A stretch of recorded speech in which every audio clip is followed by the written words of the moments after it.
दिलीप कुमार साहब को tragic roles के लिए जाना जाता था। जिस भी फिल्म में उनकी ट्रेजेडी वाली एंडिंग होती थी, लोगों को बहुत पसंद आता था और दिलीप कुमार साहब की एक टाइम के बाद इमेज बन चुकी थी ट्रेजेडी किंग की। लेकिन एक टाइम ऐसा भी आया जब दिलीप कुमार साहब ने ट्रेजेडी वाली फिल्मों को मना करना शुरू कर दिया और उन्होंने अलग तरह की फिल्में करना शुरू किया, जैसे कि कॉमेडी और एक्शन। लेकिन क्या आप जानते हैं कि इसके लिए दिलीप कुमार साहब को किसी ने सलाह दी थी?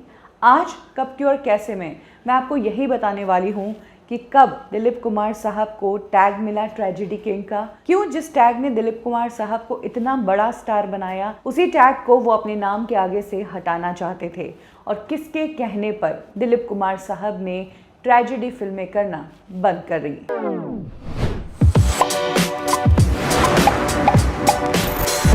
दिलीप कुमार साहब के लिए कहा जाता है कि वो एक मेथड एक्टर थे। जब उन्हें ट्रेजेडी का कोई भी सीन करना होता था तो उन्हें पता होता था कि सामने जो इंसान है वो ना मरा हुआ है और ना ही उनसे रिलेटेड है, लेकिन जब डायरेक्टर उन्हें कहता था कि आपको इसके लिए रोना है या इसके लिए दुख व्यक्त करना है, तो उसके लिए दिलीप कुमार को अपने आप को पूरा बदलना पड़ता था, उस सिचुएशन को फील करना पड़ता था और उस किरदार को जगाना पड़ता था।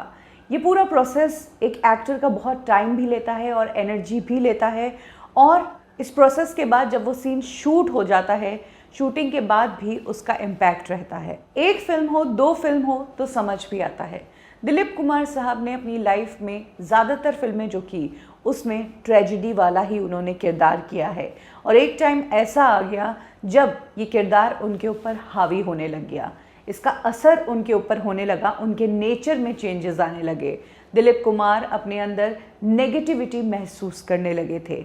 यही वो टाइम था जब दिलीप कुमार को कुछ लोगों की मदद लेनी पड़ी। दिलीप कुमार साहब ने खुद अपने एक इंटरव्यू में बताया था कि ये ट्रेजेडी फिल्में करते करते उनकी पर्सनैलिटी पर गहरा असर पड़ने लगा था।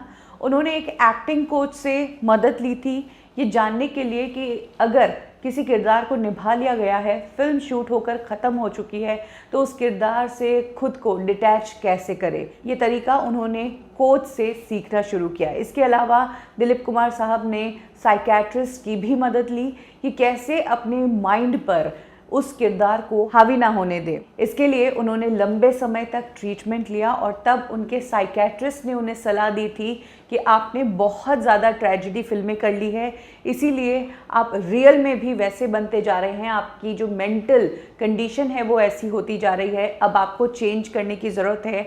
और तब साइकियाट्रिस्ट ने कहा कि अलग सब्जेक्ट की फिल्में कीजिए, आप कॉमेडी, एक्शन या पारिवारिक फिल्में कीजिए। और तब साइकियाट्रिस्ट के कहने पर ही दिलीप कुमार साहब ने अलग तरह की फिल्में करना शुरू की थी। शबनम, आज़ाद, राम और शाम, ये वो फिल्में हैं जो दिलीप कुमार ने सिर्फ और सिर्फ इसलिए की ताकि इस ट्रेजेडी किंग का जो टैग उन पर लगा है और जो इम्पैक्ट उनकी मेंटल कंडीशन पर हो रहा है वो हट जाए और वो अलग तरह के रोल्स करे। और सबसे बड़ी बात, जिन दिलीप कुमार साहब ने लंबे समय तक ट्रेजेडी फिल्में की और अचानक से जब वो कॉमेडी और एक्शन में आए तो लोगों को उनका ये काम भी बहुत पसंद आया। और ये बात अपने आप में काफ़ी है साबित करने के लिए कि बतौर एक्टर दिलीप कुमार हर एक फील्ड में माहिर थे। यही कारण है कि इंडस्ट्री उन्हें सिर्फ एक एक्टर के तौर पर नहीं बल्कि अपने आप में एक इंस्टीट्यूशन के तौर पर देखती है। कब क्यों और कैसे में अभी के लिए बस इतना ही। फिर मिलेंगे बॉलीवुड की एक और स्टोरी के साथ। लाइक करें हमारा फेसबुक पेज बॉलीवुड ठिकाना, फॉलो करें हमें इंस्टा पे और सब्सक्राइब करें हमारा यूट्यूब चैनल बॉलीवुड ठिकाना।